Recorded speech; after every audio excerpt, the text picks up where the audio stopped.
Good morning. Welcome to Viking Preparedness. I'm Pastor Joe Fox. I guess it's time for a coffee talk. I figured I'd just give you an update on what's going on here at Shofar Mountain in the community on the homestead. I'm trying to set my coffee cup down on this round log and it's not really working. And then at the end of this video, I'm going to have a surprise for you for something upcoming. So let's see. I got up at dawn. I've been trying to get up right at dawn lately, and truth be told, in the wintertime I was sleeping about a half hour beyond dawn. I don't get up in the dark, despite what Robert Rogers said, because we're off-grid, and I don't like banging around my house with just the narrow beam of my headlamp on. But now that summer's coming, it'll be here before we know it. I need to get my body trained to, getting up right at the crack of dawn so I can get on it. And so today I got up at dawn, had some coffee. This is not my first cup. It's about 9 o'clock now. And I got to it, and that kind of brought some thoughts that I figured I'd share with you. I've told you this before, but it's like my kid said, "You told us that before, Dad?" Yeah, it's because it's important. Working for yourself is awesome. Here, let me see if we can show you. I just got that side of the house sided in the last 4 days. Put that window right there in, octagonal window, and then sided it. And the only thing I have to side now is the porch. It's an L-shaped, wall in there. But other than that, the house is sided, which takes a load off my mind. I'm starting to stain here. I'll spin you around, try not to make you dizzy. I stained, those boards up there like that. I still need to get out on the edges and around the other sides. They've been up there for about a year. Treated wood. I stained the one pillar. I made pillars for the porch out of cedar trees, and they were gray, and they were already dead. And I stained the one to see how it looks. It looks really good, so I'm going to stain the rest of them. I got to kind of touch them up with a wire brush first. So that's what we're doing there. Garden's going apace. Look at this tree behind me. Can you see this? Look at these buds coming out already, February. So, I can feel spring coming. I'm getting the backyard, such as it is, cleaned up. I want to get this out of here before the chiggers come. Turn it into firewood and really just clear the fire break. We're going to drop a couple of these trees, again, before the chiggers come. I just want to push the forest back a little bit more from the house. They don't really affect the shade. I thought they would when I selected this site. But in the summertime, the sun is really high overhead.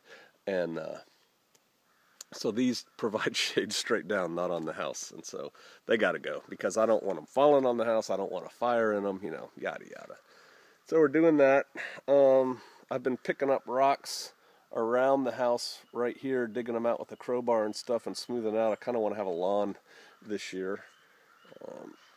Right there, you can see our water out from the bathtub. That's temporary. I've just got those junctures taped together. I want to bury that and bring that out to a gray water system with rocks and stuff like that. I'd like to get that done before it gets too hot and stuff like that. But you know what? Everything I do, and this is just on the house. We do stuff up top for the community. We're getting ready to build a pavilion. We're doing a pistol range, a real one. And so, yeah, everything we do is for us, and that's kind of cool. And so I know not everybody can do this. I get that. But many of you can afford a little piece of land with a cabin on it, and you can go there and putter. Germany, they have these things. I should have looked it up before the video, but I never pre-plan my videos. They have this thing in Germany where you can get a little plot of land. And when I'm talking little, man, I'm talking like maybe 30 feet by 60 feet or 50 feet, like that small a plot of land. And the people from the cities go out and they get these plots and they grow gardens in them. And then they build these little garden sheds that then they turn into man cave, man space, but women go there too. So it's like their little tiny country cottage, little 8x10, 10x10 little garden shed that they end up putting beds in and porches on and rocking chairs. And they just go there on the weekends to get away from the hubbub and to putter. right? There's a lot to be said for puttering. I remember when I noticed my dad starting to do that at his house, and he would fix a little thing here and fix a little thing here and fix a little thing there. I understand it now. It's very satisfying when you do the work for yourself. And so, maybe you can afford a little piece of land. Maybe you can go in with some other people and get a piece, and you all put your little bug out cabins there. They don't have to be elaborate when you start out. Like I said, I've done videos before. It could be one of those sheds or something. And you can go there and do your, guerrilla gardening, plant the onions out there in the woods, plant carrots and beets, stuff like that you can't really tell that they're growing, and then you can go later and pick them.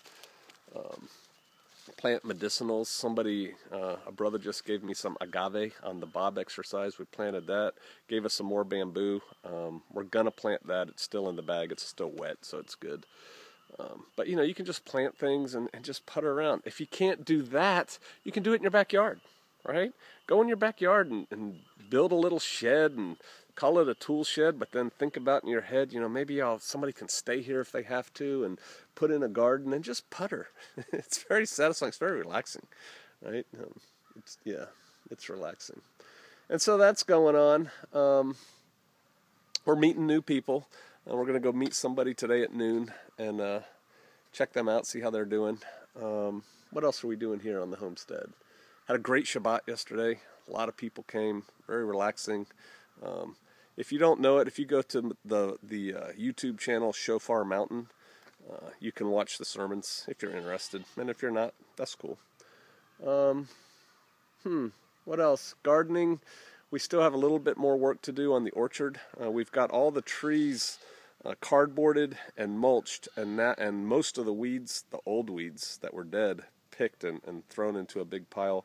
We've got ducks in there now making manure water and stuff that we throw on them.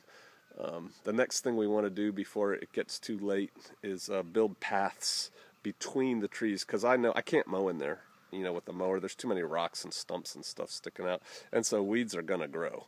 But what we'd like to do is get a path going between all the trees so we can check on the trees and the fruit and stuff without, going through the jungle to do it, because stuff grows here a lot.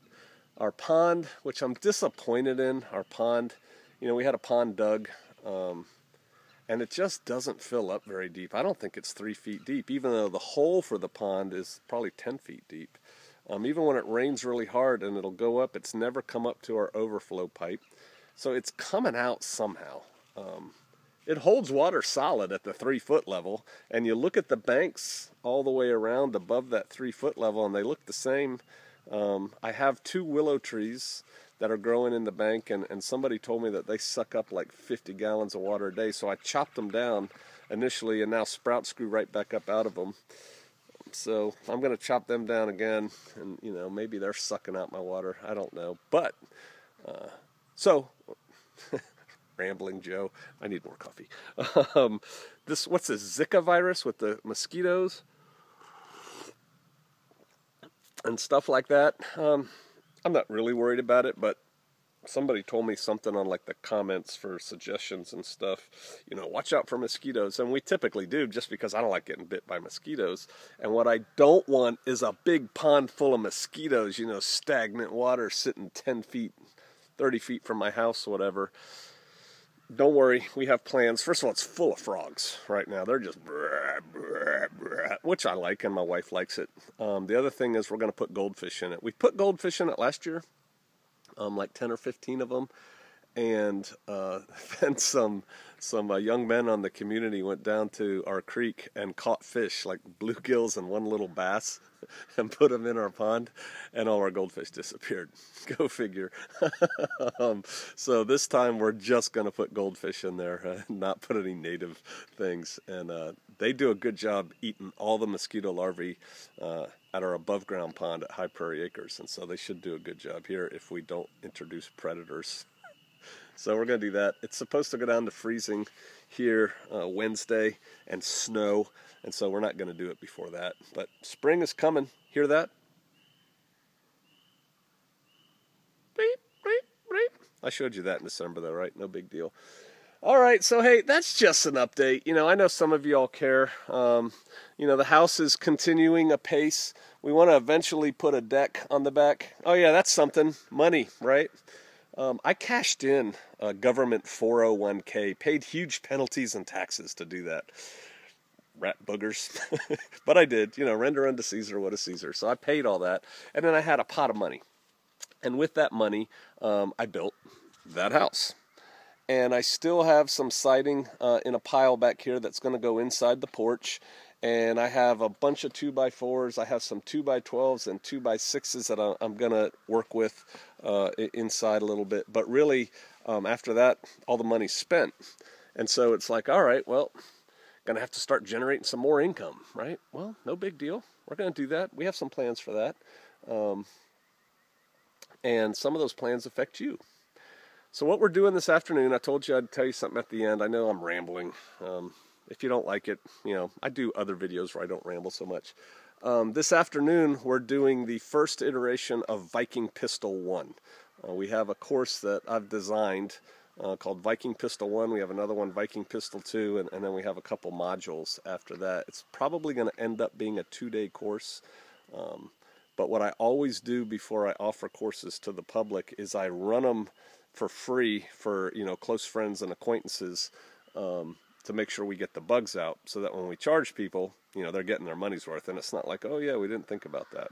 And so we're starting that this afternoon. We're not going to do it in just 2 days. We're going to spread it out. But look for that coming in the spring, May timeframe, first iteration of Viking Pistol 1. I think you'll like it if you attend. Matter of fact, I know you will. And so that's what we're going to do today. That was the announcement. Probably around Memorial Day, we're going to have an event. And we're still working out details. But what we're thinking about doing is offering simultaneously, a deal, right? Like a couple's deal. So if a couple wants to do it together, which we recommend Viking Pistol 1, which is a tactical handgun course. It's like, honestly, all the other ones. If a couple wants to do it together, they can come and stay in camp or stay in a local hotel, have fun with it, reduced price for the second member of the family.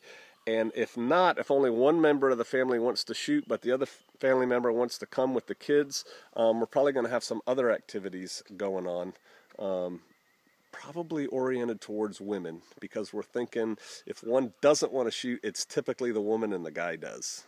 If I get a lot of comments from people saying otherwise, we might change that. But we're probably going to have some classes oriented for homesteading women.